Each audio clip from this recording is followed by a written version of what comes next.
here's a thought, here's an idea.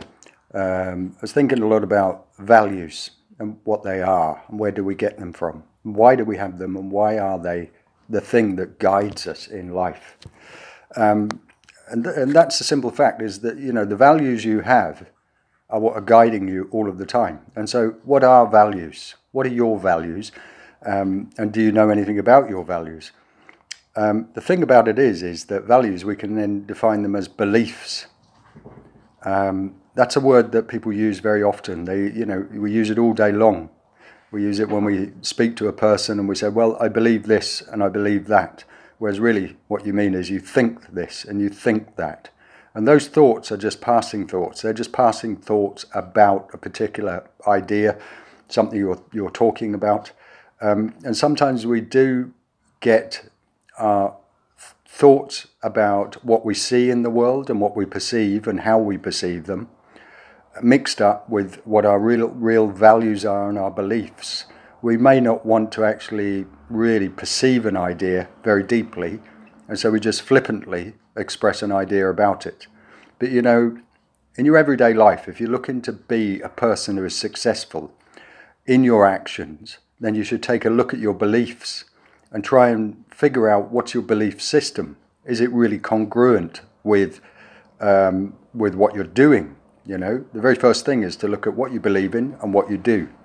It's a very good way, a very reliable way of discovering if you are really being true to yourself. Are you being true to yourself, or are you trying to please the world? Are you trying to please other people? My observations of life, and I've been around a while, is that unfortunately we live in a world that is full of advice. And advice is the worst thing in the world. Unfortunately, we're brought up to believe that we should take advice from those who are older than us. We should take advice from those who present themselves to us as teachers. But we aren't taught that we should actually test these teachers, and we should test the advice first. Or basically just reject the advice because we know already what we value, what we believe in. There's a difference between desire and belief.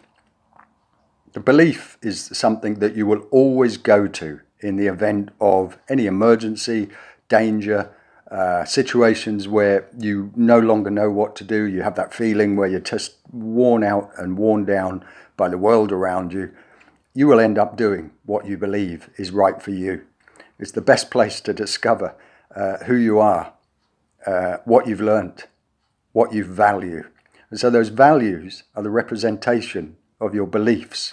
And it's the great place to look and start discovering what is really important to you in life. It seems to me that, when you look across the internet and you listen to people, there's an awful lot of chatter. And all that chatter is probably 90% of it is all about money. You've got to have money. You've got to get it. But there's not a lot of chatter about meaningfulness in life. I mean, what's the point of having a ton of money if you don't have anything meaningful to do in life? We live on a planet where, honestly, it's just phenomenal that we're here. It's just really mind-boggling as to what the hell are we doing here and how do we get here? And really, I just wonder why people are not more interested in this than all the money in the world. Because all that money in the world is not going to give you the answer to who you are, what you value, and where we came from or why we're here. We might have a bigger purpose than the sort of money makers of the world believe we do.